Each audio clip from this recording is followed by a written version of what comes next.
एक बार जो हम तय कर लेते हैं कि हमें कुछ करना है तो हम मीलों आगे बढ़ सकते हैं। यह लाइन मेरी नहीं, हमारे देश के प्रधानमंत्री श्री नरेंद्र मोदी जी की है। मई 2014 में जब केंद्र में मोदी सरकार आई थी तो कुछ समय बाद ही वन नेशन वन इलेक्शन को पूरे देश में लागू करने के लिए इलेक्शन कमीशन को अनुरोध किए थे। आज के इस वीडियो में हम सिंपल शब्दों में बताएंगे कि क्या है वन नेशन वन इलेक्शन, क्या इससे देश में लागू करना मुमकिन है और क्या होंगे इसके फायदे और नुकसान, साथ ही साथ पक्ष और विपक्ष का क्या तर्क है इस विषय में। यह सब जानने के लिए वीडियो को अंत तक जरूर देखिएगा और अगर आपने हमारे चैनल को सब्सक्राइब नहीं किया है तो कर लीजिए और बेल आइकन को दबाकर ऑल पर सिलेक्ट कर लीजिए ताकि हमारी आने वाली लेटेस्ट इंफॉर्मेशनल वीडियो की नोटिफिकेशन आप तक पहुंच सके। क्या है one nation one election? One nation one election का मतलब है कि पूरे देश में एक साथ लोकसभा और विधानसभा का चुनाव हो, लेकिन ऐसा नहीं है कि यह पहली बार हो रहा है। साल 1952, 1957, 1962, 1967 में ऐसा हो चुका है। तब लोकसभा और विधानसभा का चुनाव एक साथ कराया जाता था। फिर साल 1968 में कुछ राज्यों के विधानसभा किसी कारणवश समय से पहले ही भंग कर दिया गया। इस वजह से देश में वन नेशन वन इलेक्शन की परंपरा टूट गई। उसके बाद से चुनाव अलग अलग समय पर कराए जाने लगे। आमतौर पर किसी भी जिले में 4 बार आदर्श आचार संहिता लगाई जाती है। क्या होता है आदर्श आचार संहिता? आदर्श आचार संहिता को अंग्रेजी में मॉडल कोड ऑफ कंडक्ट कहा जाता है, जिसमें इलेक्शन कमीशन के द्वारा पॉलिटिकल पार्टीज और नॉमिनीज के लिए नियम बनाई जाती है, जिसका पालन चुनाव के समय में करना आवश्यक होता है। इलेक्शन कमीशन चुनाव से पहले इसे लागू करती है और चुनाव के बाद यह समाप्त हो जाता है। इसके अंतर्गत किसी भी पॉलिटिकल पार्टी को सरकारी मशीनरी का दुरुपयोग न करना, उम्मीदवारों के द्वारा जाति, धर्म और क्षेत्र से संबंधित मुद्दे न उठाना होता है। इस दौरान इसका देखरेख जिला अधिकारी करता है। आचार संहिता लोकसभा चुनाव, विधानसभा चुनाव, नगर निगम और पंचायत इलेक्शन के समय लगाई जाती है, जिसके कारण डेवलपमेंट प्लान्स, स्ट्रेटेजीज आदि सब रुक जाती है। इसी कारण मोदी सरकार चाहती है कि पूरे देश में 5 साल में सिर्फ एक बार चुनाव हो। देश में जब भी चुनाव होते हैं तो इसका खर्च सरकारी खजाने से होता है। लोकसभा चुनाव के खर्च केंद्र सरकार और राज्य सरकार मिलकर करती है, वहीं विधानसभा चुनाव के खर्च को राज्य सरकार अकेले करती है।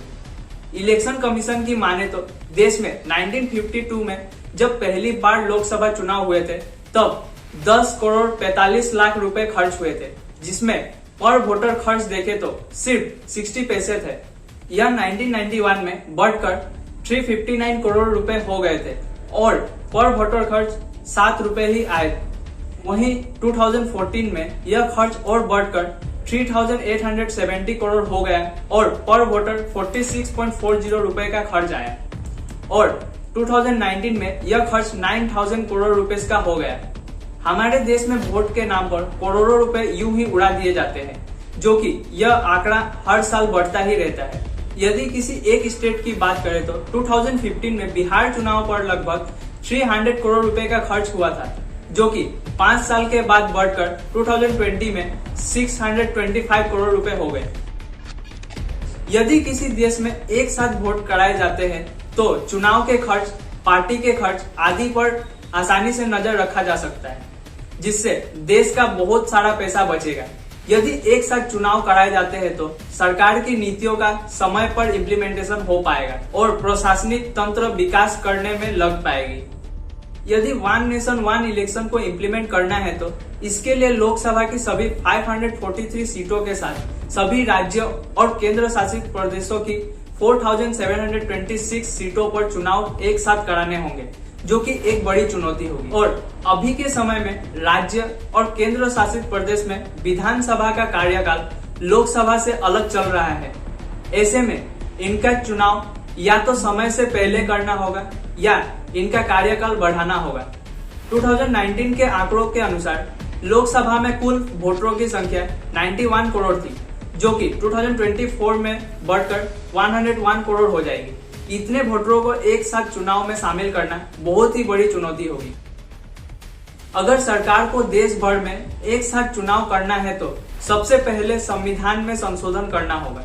इसे समझने के लिए आपको 3 बातों को समझना होगा। पहला है 5 साल का कार्यकाल।